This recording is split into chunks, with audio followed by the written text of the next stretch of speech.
Chapter 1. Stop chasing the wind and start chasing your wife.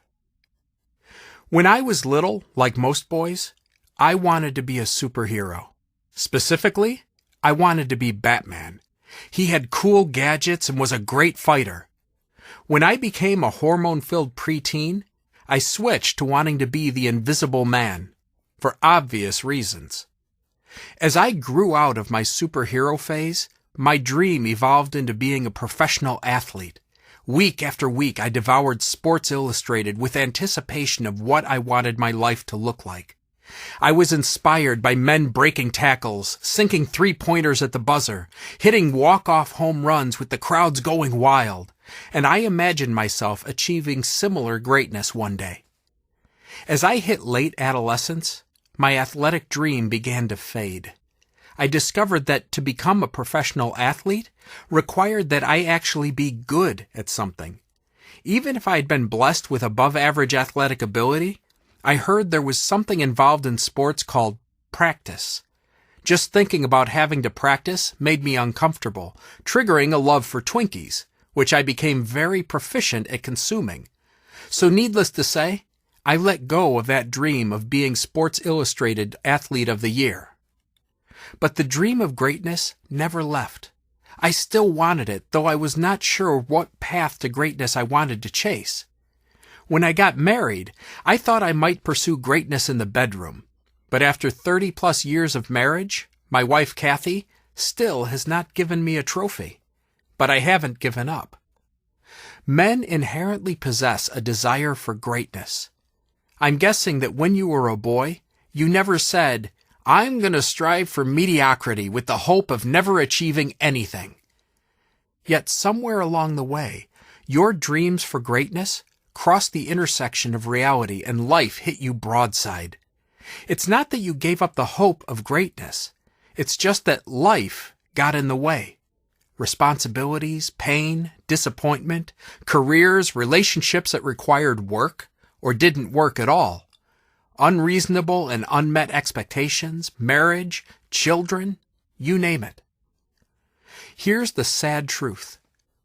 When our dreams fizzle, we simply learn to settle for lesser dreams.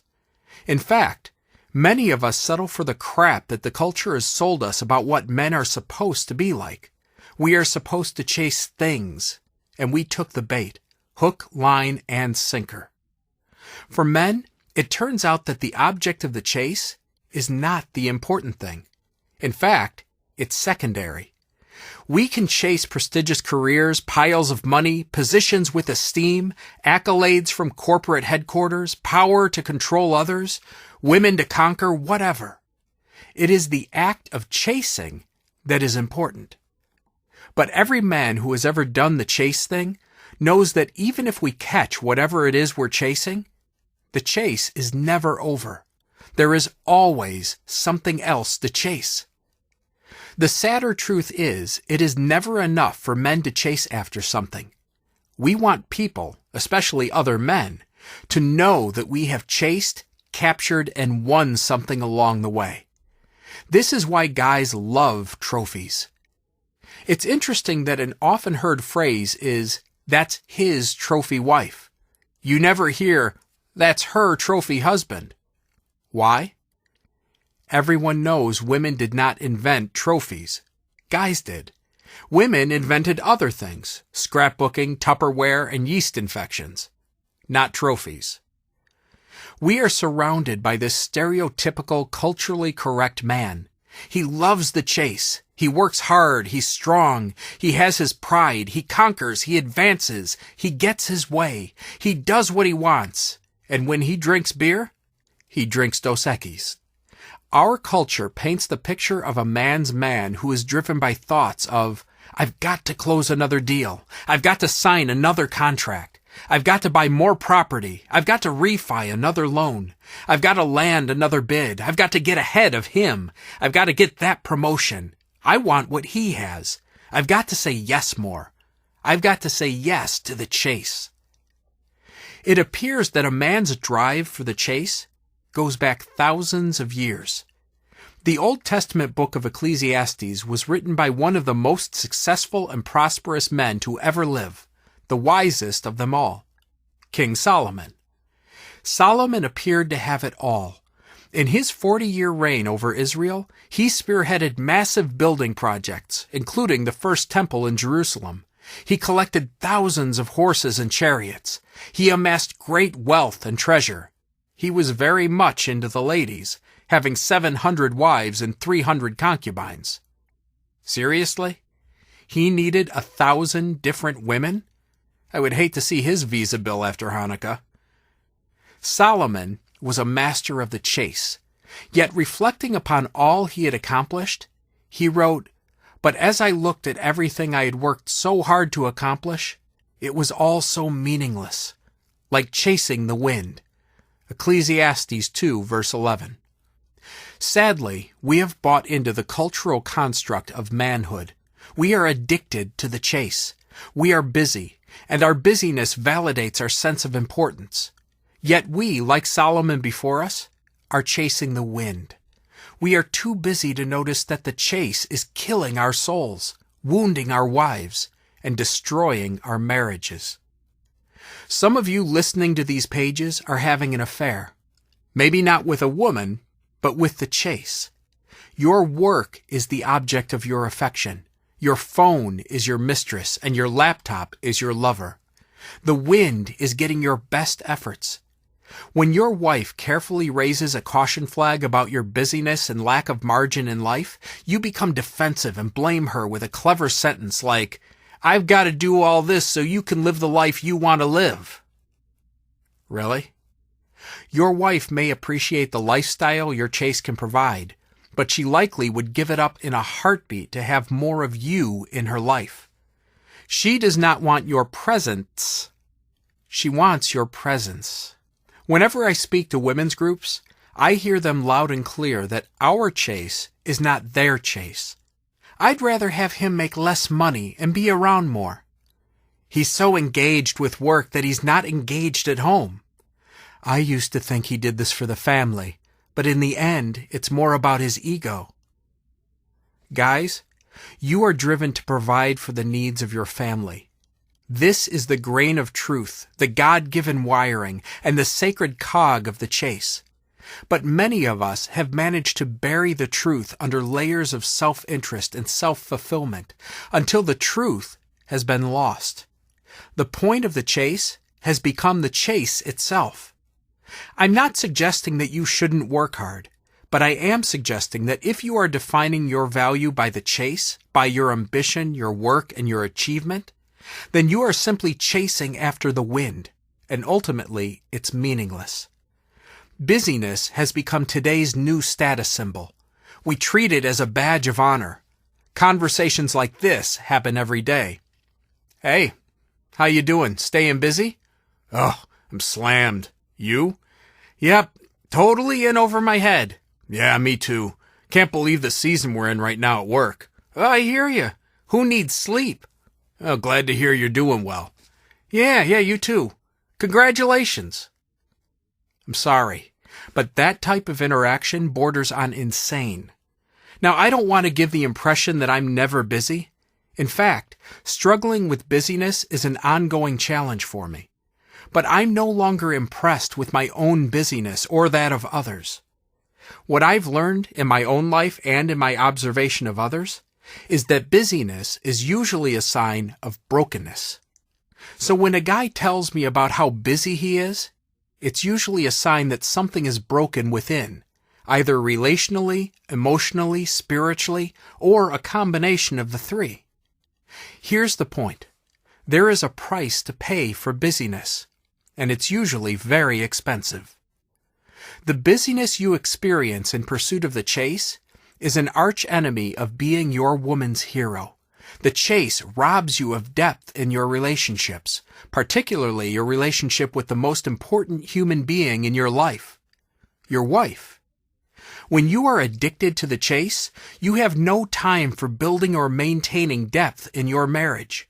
You lose focus on what really matters, and the people you love become all too familiar. As Max Lucado, one of my favorite authors, wrote, He's an expert in robbing the sparkle and replacing it with the drab, and his strategy is deceptive. Nor will he steal your home from you. He'll do something far worse. He'll paint it with a familiar coat of drabness. He'll replace evening gowns with bathrobes, nights on the town with evenings in the recliner, and romance with routine. He'll scatter the dust of yesterday over the wedding pictures in the hallway until they become a memory of another couple in another time. Hence, books will go unread, games will go unplayed, hearts will go unnurtured, and opportunities will go ignored. All because the poison of the ordinary has deadened your senses to the magic of the moment. The chase causes you to be overcommitted and underconnected. Something has to change, or your marriage will suffer the consequences. Some years ago, I performed a memorial service for a very wealthy man who died in his early 50s from the poison of busyness. It was a sad funeral. Everyone who spoke of the man talked about his work ethic, his vocational achievements, trophies, and his fortune. Clearly, he had been very successful in business. He owned multiple homes and had a lot of stuff that most people would consider the fruit of his labor. What I found tremendously sad was that he was a lousy husband and father. He was rarely home to enjoy his most valued possessions, his family. Fast forward a few years. I performed the wedding for this guy's widow when she remarried. Guess what? Her new husband is now enjoying the fruit of the dead guy's labor, which likely led to his fatal heart attack. I'd like to ask the dead man, how did all that chasing the wind work out for you? Here's the epilogue to this sad story. The man did not really want the toys. He wanted the chase. He died chasing the wind. His wife did not want all the toys. She wanted her husband. They both lost. When we are addicted to the chase, we leave nothing to our wives but possessions and regrets. I'll say it one more time, hoping that dawn will break over those with marble heads. Your wife doesn't want the presents your chase buys or the status your busyness conveys. She wants a vital and intimate relationship with you, and this requires your presence in her life. It requires you to make a proactive choice to invest your time and energy in your one life together. And here's a bit of biblical truth to drive the nail home. There's only one thing on this earth the Bible talks about being one with. It's not your job, your kids, your ministry, your hobbies, your golf game, or your fantasy football teams. It's your wife. And if you are chasing anything else at the expense of oneness with your wife, you're chasing the wind. A hero is not created when a man chases the wind. A hero is created when a man recognizes he's been chasing the wrong things and realizes that his wife should be the object of his chase. Husbands, remember the early days of romance with your wife? Remember when you chased after her, flirted with her, tried to win her attention, her thoughts, and her affection? Return to those days. Start chasing your wife again. Your relationship with her is far more meaningful than any money you will ever earn and far more important to your happiness than any work achievement you will ever attain. Be her hero. Chase her. Don't stop chasing her, ever. This is a chase worthy of addiction. It is one that will pay off with a healthy, vibrant, and growing marriage.